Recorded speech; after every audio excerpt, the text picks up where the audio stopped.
안녕하세요. 제가 얼마 전에 올린 문제집 관련 영상에서 여러분들이 문제집이나 아니면 뭐 공부법 이런 질문들을 해주셔서 친구 한 명과 함께 국어 관련 이야기를 나눠보려고 합니다. 먼저 이제 영역별 공부법을 설명드리고 그 다음에 시기별 공부 나는 이렇게 했다 이런 내용과 문제집에 대한 자세한 설명과 추천 이 정도 순서로 진행하려고 합니다. 친구 소개.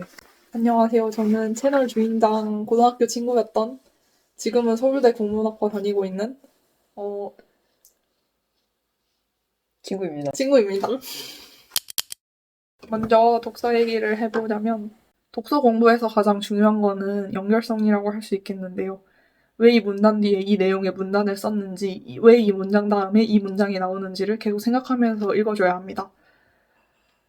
그렇게 해야지 세부 내용과 흐름이 더 잘 이해가 되고요. 문단별 중심 내용이나 글의 구조가 초견에 읽으면서 파악될 수 있는 수준이 된다면 고정 100분이 100이 가능해질 것입니다. 독서 강의에 있어서는 도움을 크게 못 받았는데 이해에 막힌 부분을 뚫어주는 역할만 한 것 같습니다. 저 같은 경우에는 독서 공부를 할 때는 기출문제집에 도움을 좀 받았는데요. 저는 마더텅이라는 기출문제집을 사용했고, 문제를 풀고 틀린 문제에 내가 고른 오답 선지와 그 정답 선지의 지문에서 대응되는 부분을 형광펜을 쳐두고 내가 오답을 골랐던 나의 잘못된 사고 회로와 답지에서 정답을 정답이라 판단한 근거를 둘 다 각각 선지 밑에 적어둡니다. 그런 식으로 정리한 것이 여러 번 쌓이고 나면 나의 잘못된 판단과 원래 옳은 판단이 시각적으로 보이기 때문에 의식이 되고 그렇기 때문에 교정하기 쉽지 않을까 싶습니다. 또한 이런 식으로 정리를 계속해서 하다 보면 유형별, 영역별로도 나의 취약점이 파악되고 빅데이터가 되지 않을까 싶습니다. 문학 공부도 다를 건 없는데요. 처음 문학 공부를 시작할 때는 천천히 하는 게 좋습니다. 독서 공부할 때처럼 해설지를 잘 활용하는 게 좋습니다. 틀렸거나 정답 도출 과정이 명쾌하지 않았는데 맞은 문제들을 공부거리로 삼아주세요. 5개 선지를 모두 다 뜯어보면서 왜 옳고 왜 틀린지를 혼자 고민을 해보세요. 최대한. 그러다가 해설을 읽으면서 출제자의 의도와 나의 사고방식을 일치시키는 과정을 밟아주면 됩니다. 문학의 경우는 이 출제자의 의도가 보편적인 감상의 기준이 되겠죠. 탄탄한 개념어 이해가 기본 중의 기본이라고 생각합니다.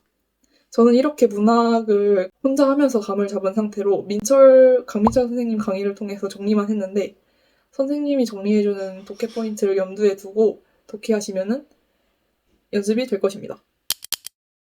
이것들은 제가 실제로 공부했던 교재들인데요. 제가 시기별로 공부를 어떻게 했는지를 이야기해 보도록 할게요. 저는 예비 고1 겨울방학 때부터 국어 수능 공부를 돌입을 했습니다. 예비 고1 겨울방학 때 처음 들었던 강의가 윤혜정 선생님의 나비효과였습니다. 문학 파트만 위주로 들었는데 여기서 문학 개념어, 고전 어휘를 공부했습니다. 이렇게 강의 한번 들어주고 워크북 그날 할당량 풀어주는 식으로 연습을 했어요. 처음에 너무 어려웠는데 이 문학 개념어라는 것을 천천히 알아가기 시작하면서는 조금 맥이 뚫리는 기분이었습니다. 예를 들면은 객관적 상관물과 감정이입 이런 개념어들 있잖아요. 어떤 상황에서 이 소재가 객관적 상관물이라고 판단될 수 있는지 허용 범위를 감을 잡아가는 과정이라고 생각하시면 될 것 같아요.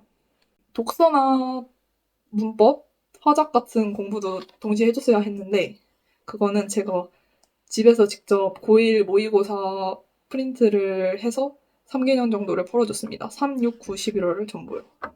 이렇게 하면서 문제풀이량을 확보했고 실전 감각을 조금씩 익혀가는 과정이었어요. 막상 고등학교 1학년이 됐을 때는 내신 공부하느라 조금 정신이 없었기 때문에 방학 때 들어가서야 다시 수능 공부를 잡게 되었습니다. 이때 돼서는 고등학교 1학년 거는 다 푸른 상태이니까 고등학교 2학년 시뮬 전국 모의고사 회차별로 돼 있는 문제집을 구매해서 계속 풀어줬어요. 이 과정에서 저는 실전 감각은 물론이고 시간 관리하는 방법, 그리고 화작문 푸는 스킬을 터득했다고 생각합니다. 보통 국어 공부하면 독서랑 문학만 하는데 화작문 문제풀이량을 보장한 상태로 그 스킬을 확실히 익힐 수 있는 과정이었습니다. 그렇게 해서 고득점으로 계속 이어졌습니다. 그 겨울방학부터 여름방학까지는 자이스토리 독서 문학 고3 거를 풀어줬어요. 이 과정에서는 사고력 기르는 훈련을 주로 했던 것 같아요. 콰인포퍼 지문, 뭐 돌림힘 지문, 끝밀어 올리기 이론 이런 어려운 지문들 있잖아요. 그런 것들을 머리 아프게 혼자서 이해하려고 고민하는 과정에서 생각하는 힘을 기를 수 있었던 것 같습니다. 그 문제집을 다 풀었어요. 겨울방학, 여름방학에. 독서랑 문학을 전부 다. 문학은 이제 그러면 감이 완전히 잡혀가지고 정말 스킬풀하게 완전 빠르게 풀 수 있었던 것 같습니다. 고3 겨울방학이 딱 되면서 메가패스를 구입했는데요. 그래서 이제 강기분, 세기분, 피드백, 이감 파이널까지 강민철 선생님 거의 풀코리를 타줬습니다. 이거 실제로 제가 강의 들으면서 필기한 내용도 다 있고 하는데 이때 강의에서는 독해 포인트라고 하고 이 점에 유의해서 읽어라 하는 거를 강의에서 알려주거든요. 거기에 집중해서 읽으면 됩니다. 고3 기출도 제가 방학 때 이미 자이스토리로 한번 푼 지문들이지만 한번 다시 복습을 하면서 아 이건 이렇게 이해했어야 되는구나 이렇게 읽었어야 하는구나를 확실하게 정답을 알아가는 시간이었던 것 같습니다. 강의에서 시키는 대로 숙제 잘하고 필기 잘하고 하면은 따라가는 거에는 문제가 없었을 것 같아요. 언어와 매체는 전영태 선생님 엄매올리는 강의 들었는데 저는 이 강의 하나로 고3 엄매 내신부터 거의 끝까지 아무것도 안 했습니다. 그만큼 컴팩트하고 자세하고 이해 잘 되고 암기도 잘 시켜주시는 최고의 선생님인 것 같아요. 엄매에 있어서는. 제가 다시 돌아간다면 독서는 강민철 거리를 타지 않을 것 같아요. 너무 시간 낭비가 심했던 것 같습니다. 뭐 도움이 되는 부분도 분명히 있었지만 굳이 이걸 이 시간을 들여서 들어야 하는가라는 것에는 여전히 의문이 남아있어요. 세기분을 듣고 나서 원래 우기분을 듣는 게 풀커리 코스인데 저는 이러한 회의감 때문에 우기분은 커리에서 제외했고 우기분이라는 강의가 6월 모의고사, 9월 모의고사 분석해주는 강의인데 저는 6월 모의고사, 9월 모의고사 전부 잘 풀었기 때문에 딱히 선생님의 분석을 들을 필요 없다고 생각했기 때문에 그런 결정을 내렸어요. 그 다음 커리가 인강민철 아니면 피드백인데 피드백에는 사관학교 문제들이나 리트 같은 게 제재별로 이렇게 수록이 되어 있는 문제집입니다. 이것도 좀 어렵긴 했는데 머리 아프게 고민하면서 국어 실력 늘리는 과정이었다고 생각을 하고요. 마지막 수능 시험 직전에 다가가서는 이관 파이널 모의고사 풀어주면서 매일매일 내 국어 실력을 점검했습니다. 저는 그래서 이렇게 고등학교 내내 국어 공부를 이렇게 한 것입니다. 저 같은 경우에는 이제 다양한 문제집은 중학생 때 주로 풀었던 것 같고, 그다음에 이제 고등학생 때는 정말 기출과 연기 교재를 위주로 풀고, 그런 뒤에 재수할 때 감 유지 내지 양 채우기랑 연계 학습 정도를 위해 이런저런 교재를 풀었던 거라서 어떠한 이런 고등학교 3년 동안 여러분들이 탈 수 있는 이 과정은 이 친구가 설명을 해주었고요. 그럼 이제 국어 문제집에 대해서 단순히 그걸 보고 무슨 내용인지 여러분들이 알기 힘들 수도 있기 때문에 문제집의 어떠한 특성과 뭐 추천한 점이라든가 그러한 점을 다뤄보도록 하겠습니다. 가장 먼저 다뤄드리고 싶은 거는 아까도 보여드렸죠. 뭔가 좀 대중적이고 기본적인 국어 문제집인 마더텅이고 저는 이거 고1 때도 고3 마더텅 풀고 고2 때도 고3 마더텅 풀고 고3 때도 고3 마더텅 풀고 재수 때도 고3 마더텅 풀고 앞에서 공부법 언급해 드렸던 것처럼 풀면 괜찮을 듯 싶고 그리고 좀 그냥 군더더기 없는 기본 교재라고 생각합니다. 기본 기출 교재. 근데 고3 기출은 좀 어려워요. 그래서 머리가 많이 아프거든요. 고1, 2학년 때는 고1, 2 교재 하는 게 맞는 분도 많으실 것 같아요. 네, 저도 뭐 고1 마라톤에 고2 마라톤 아니면 뭐 예비 매산비 이런 걸로 먼저 학습을 하셔도 괜찮다고 봅니다. 어떤 본인 읽기량이 충분히 쌓이지 않은 상태라면. 맞아요. 많이 읽는 게 중요한 거예요. 네. 자, 그 다음은 연계교재. 수능 특강과 수능 완성인데요. 이제 요새 수능 국어 시험에 있어서 연계를 정말 무시할 수가 없죠. 내신 부교재로 사용되는 경우도 많고. 그렇기 때문에 둘 다 꼭 풀어주셨으면 좋겠고, 막 자꾸 EBS를 불호하시는 분도 은근 많은데, 그러지 마시고 그냥 가성비 좋은 엔제다 한 생각을 하든가 아니면 어차피 연기가 되니까 소재를 알아본다 이런 느낌을 푸시면 좋을 것 같고 저도 EBS를 부러워하는 스타일이었던 것 같은데 그냥 가성비 좋은 엔제라고 생각하고 막 양치기 하듯이 빠르게 스르르 풀어줬습니다. 수능 특강 안 풀고 가면 찝찝하잖아요. 그리고 이제 내신 부교재로 쓰는 경우에는 상관이 없지만은 수능 준비생이라면은 막 분석하고 필기하고 막 싹 다 암기하려는 생각보다는 소재 익숙해지기 그리고 이제 풀이 연습을 하기 그런 방식으로 공부를 하시면 좋을 듯 하고요. 그리고 이건 좀 여담인데 저는 이제 내용을 좀 기억에 잘 남게 하기 위해서 EBS 윤혜정 선생님이라고 하는 국어 선생님이 풀었던 지문 강의를 들으면서 밥을 먹고 그랬거든요. 이거는 이제 선생님께서 POP 노트라고 자료실에다가 업로드 해 주시는 것 인쇄해서 제본한 건데 이것도 나름 도움 받았던 것 같습니다. 자, 이제 수능 준비하시는 분들이 주로 푸실 것 같은 교재인데 첫 번째는 이제 이감 출판사의 간쓸개랑 모의고사. 간쓸개는 이제 주간지 형태의 국어 문제집이고요.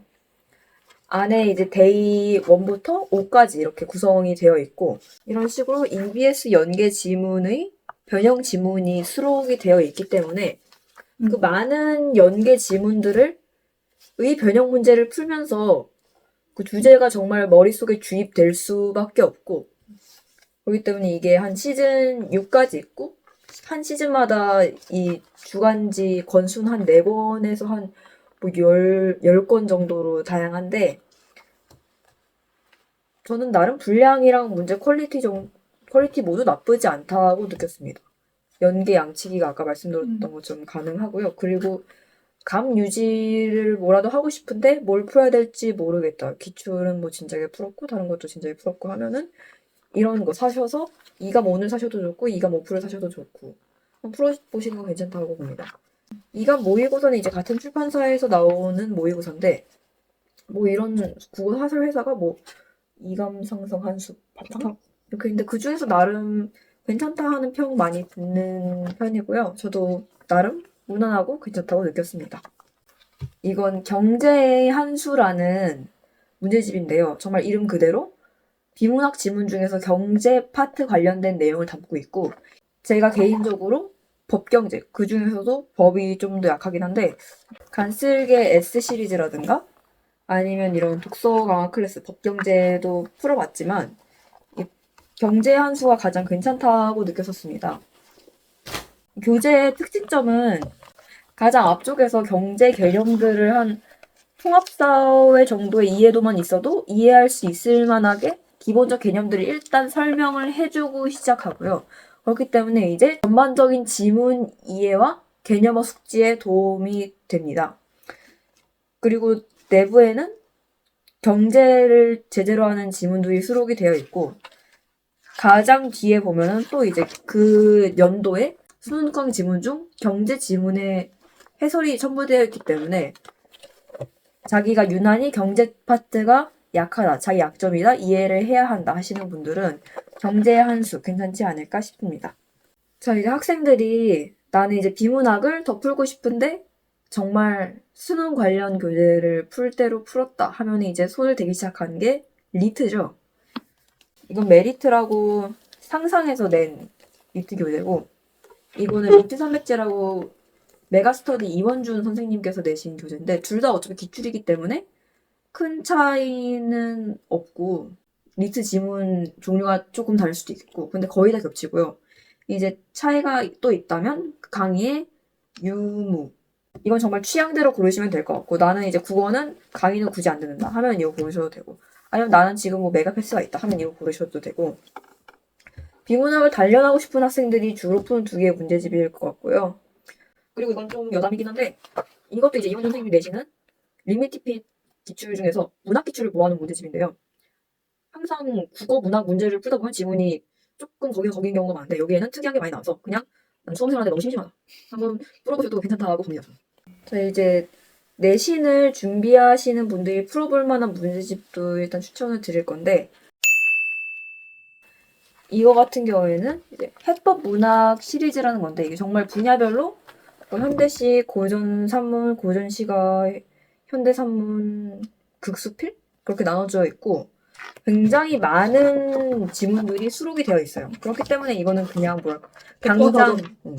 당장 풀지 않더라도 사전의 느낌으로 일단 사두시고 보는 것도 괜찮을 듯 하고요. 저 같은 경우에는 이제 이 책이 갈래별로 다 사면 한 8만 원인가 돼요. 이게 어쩌다 집에 있느냐. 올 생일 선물로 받았어요. 멋지죠?